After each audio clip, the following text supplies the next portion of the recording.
Welcome to the Virtual Racing School Academy lesson, where today's topic will be the racing line. I'm Johnny Gindy, both a professional and sim race car driver, and I'll be your instructor for this lesson. Today's topic will help you immediately get faster on track, and will be the basis for achieving better lap times and refining your driving further down the road. Understanding the racing line is critical in learning how to corner properly. Whenever we're talking about the racing line, we're talking about the optimal path around the race course that results in the fastest lap time. In its most basic form, this ideal racing line will take two main factors into consideration: cornering speed and distance traveled. The first important concept to grasp, so you understand why the racing line traverses the way it does, is the relationship between the radius of a corner and how fast you can drive around it. For that, we can use this handy little formula. As you can see, the formula is a function of the acceleration of gravity, the friction coefficient, and the radius of the corner. Once we realize that both the acceleration of gravity and the friction coefficient remain constant all throughout, then that leaves us with only the radius of the corner to change the amount of speed. So, by increasing the radius of the corner, you'll be increasing the maximum speed possible through it. If we were to follow the outside edge of the track throughout the corner, we'd be using a fairly large radius and would be able to carry a serious amount of cornering speed.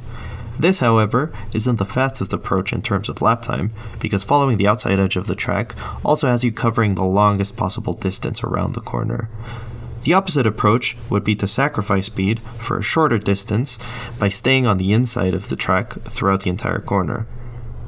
With this approach, by the end of the race, you will have traveled the minimum distance needed to finish, but your cornering speeds will be extremely slow, and so will your lap times. So far, we've explored two different lines. One prioritizes speed, and the other prioritizes distance, but neither is optimal. The optimal racing line is a compromise between speed and distance. That's essentially a combination of both of these approaches.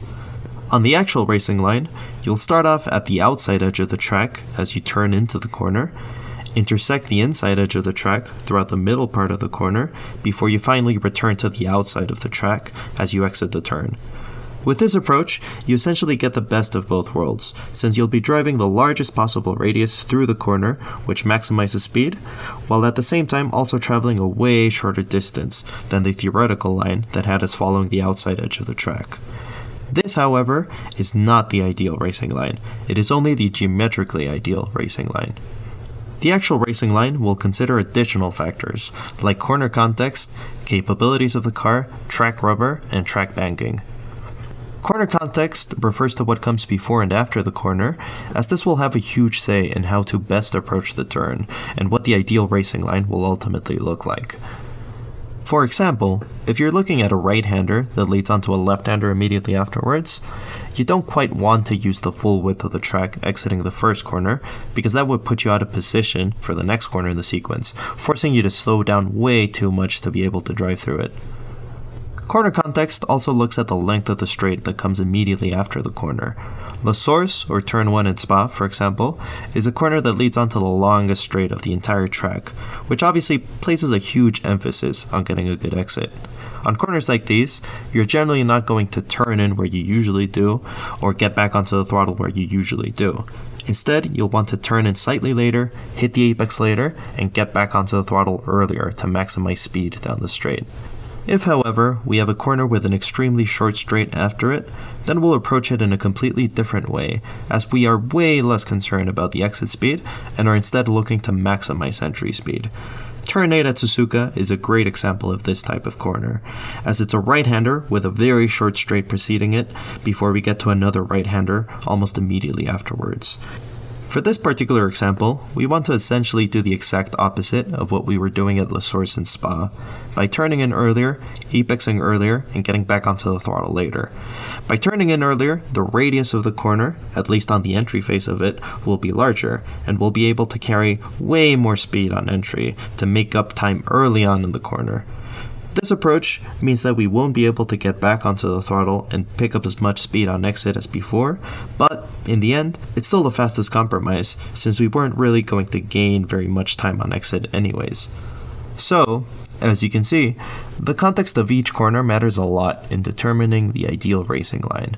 Some corner exits must be sacrificed to better set up the next corner in the sequence, some corners you want to approach faster and some slower, and some corners you will need to hit the apex a little early and others a little late. It all depends on the corner context, which is the first factor that'll affect the ideal racing line. The second factor worth considering will be the capabilities of the car you're driving.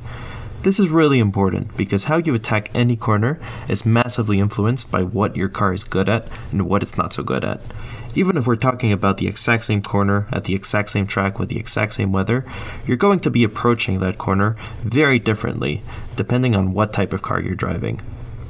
The main considerations here are the power to weight ratio of the car, how much grip it has relative to its power, and if it's a downforce car or not.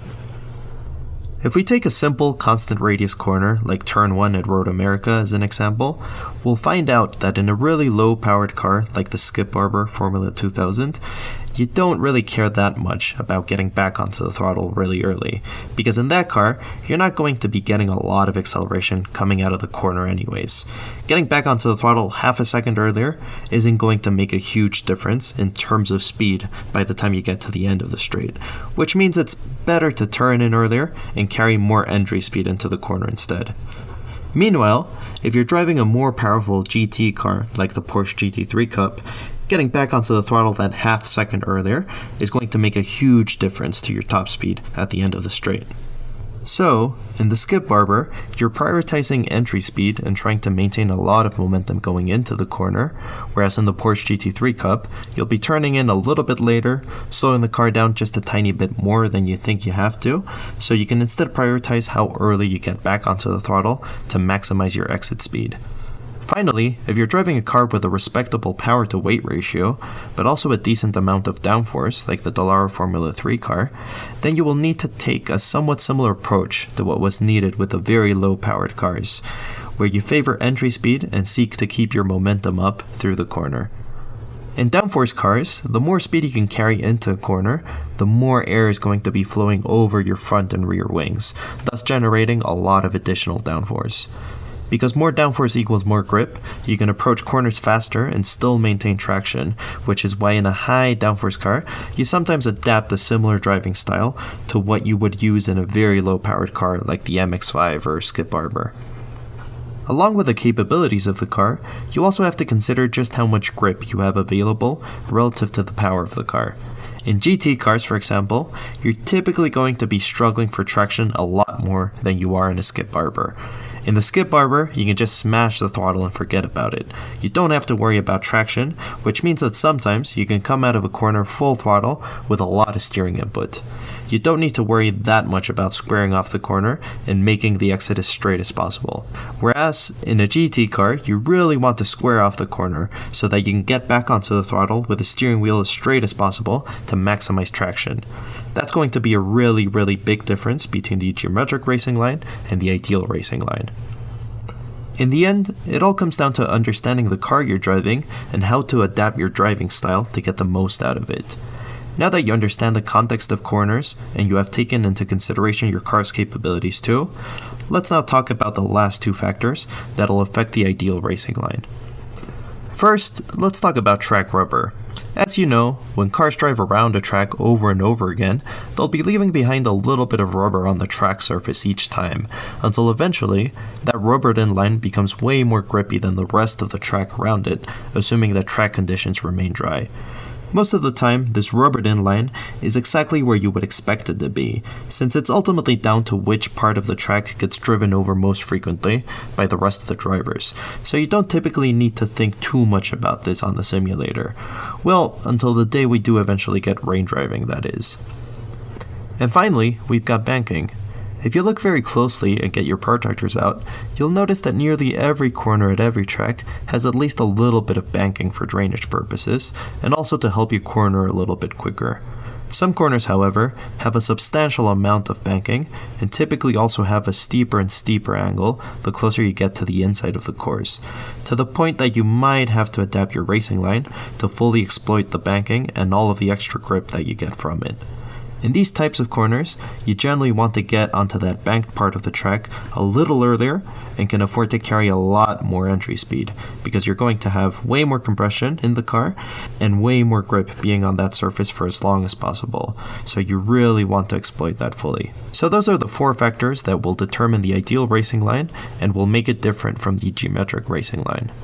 Context of the corner, car capabilities, rubber on the track, banking. The reason these factors are so important is because the geometric racing line doesn't really take into account much at all, only the shape of a corner. It doesn't take into account if there's extra grip here or there because of extra rubber or extra banking. It doesn't take into account if you're coming out of the corner onto a straight or onto another corner immediately afterwards. Understanding those 4 factors will help you become a faster and safer driver and will also allow you to find the ideal racing line on your own.